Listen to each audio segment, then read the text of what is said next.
Yaakov. I appeared. Hashem says, I appeared to Avraham, Yitzchak, and Yaakov. That's what Hashem says in the coming Parsha. Our Parsha starts off with an answer to Moshe Rabbeinu. Hashem is answering Moshe Rabbeinu that Moshe Rabbeinu asked in the previous Parsha of Shemot. He asked a question at the end of the Parsha. And now Hashem is answering what Moshe Rabbeinu asked.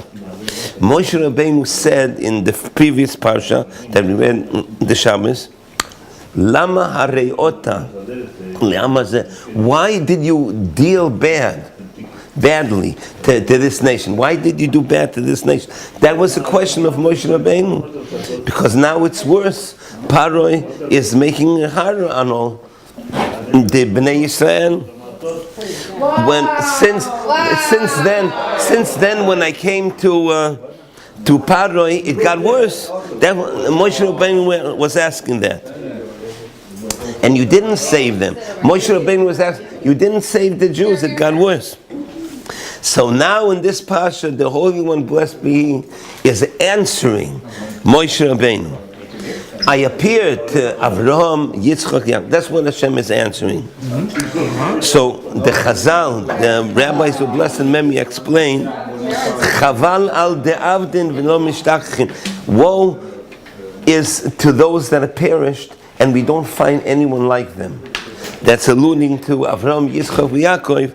I can't find any tzaddik like them, because they went through all kinds of nisyonot, all kinds of trials and tribulations, and they never thought anything about my way of action. They didn't question me. Avraham, Yitzchak, Yaakov. They never questioned Hashem. Really? Well, there's a whole parsha of Avraham questioning Hashem. That's all they did.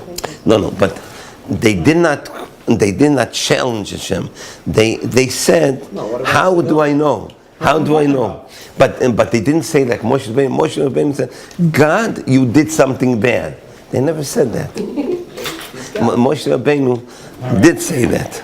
So Hashem was saying, but the forefathers never said such a thing. So anything that says in the Torah, there's a reason. There's a reason that we have to know it, and it's a way we have to act. If it's mentioned in the Torah, we have to do this in our life. We have to act like this, and that's how we should serve Hashem. So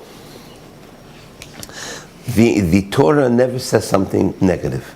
Even an animal, when the Torah was supposed to say impure animal, you're not supposed to eat, it didn't say impure. It said that it's not pure. Right. It didn't want to use a bad language. Even though it's shorter, yeah. And now, thank you. The Torah is saying something better, Moshe Rabbeinu, something, and right, direct.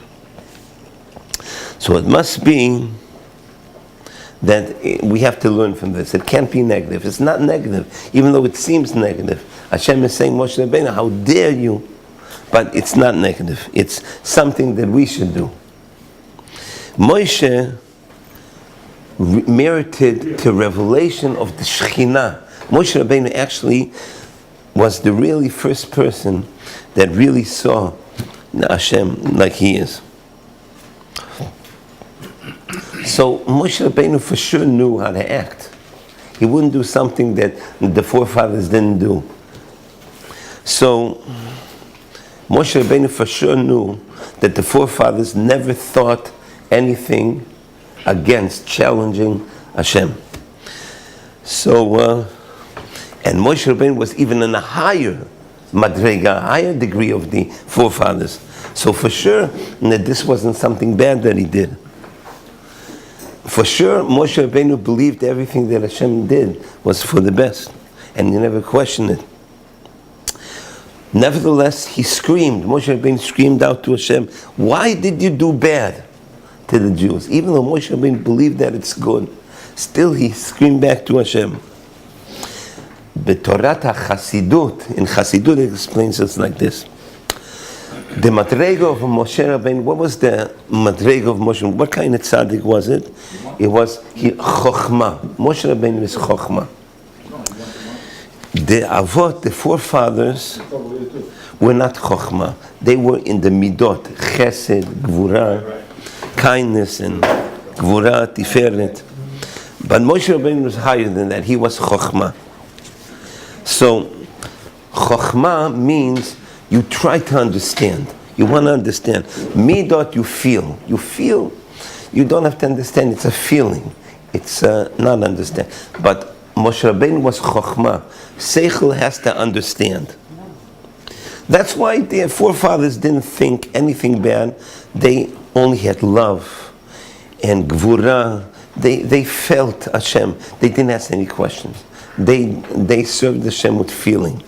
But Moshe Rabbeinu, that was Chochmah, he has to understand everything. So he wants to understand. So that's why Moshe Rabbeinu had to scream out. Lama hareyota, why did he do bad? Not that Moshe Rabbeinu was disagreeing with Hashem. He wanted to understand, how is this good? So what can we learn from this?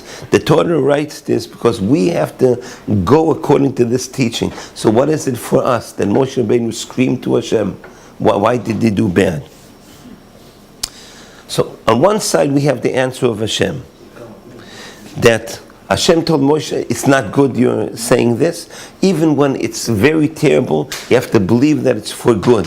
And you don't have to ask any questions. That's one side. But when we're standing to be redeemed, so then we're not supposed to ask any questions, even though when it's too hard. But on the other hand, we have the Tana of Moshe Rabbeinu. Why did you do bad? So it teaches us also something. When the Jew is in Galut, he's in the Galut, the exile, in special, at the end of the exile, like in exile, where we're in now, this is the end of the Galut, where we are. When the spiritual darkness is covering everything. We just have darkness now. We're so mixed up, we don't know the difference of bad and good nowadays. So then, we have to have two separate magamot, two separate ways of going. We have, from one side, we have to be strong in faith to Hashem. That's one side. And then, on the other side, one side we have to be strong in faith and believe that everything's for the good. On the other side is the chokhmah. Other side we have to use chokhmah, and we have to cry out to Hashem until when? Even though we believe it's for the good, but still on the other side we have to cry for Hashem until when will this be? And the crying out to Hashem, asking Him until when, is not any contradiction to faith. We believe it's for the good. Because B'nsad HaSeichel, when we think, when we use our minds, that we're thinking about what's happening, we have to naturally scream out. So Dovid, the emunah is from chachma and the crying is from. Well, emunah, midot, emunah, chesed, that's emunah. But seichel is higher than that. Seichel you want to understand. Seichel is also emunah, but it's a different degree of emunah. You're asking Hashem, why is this? Because Hashem wants you to feel what's happening, and Hashem wants you to ask, why is this? And then, nevertheless, you have to. Hashem wants you to do it. Why did He rebuke him? Because Hashem doesn't want us to be not feeling. I don't care.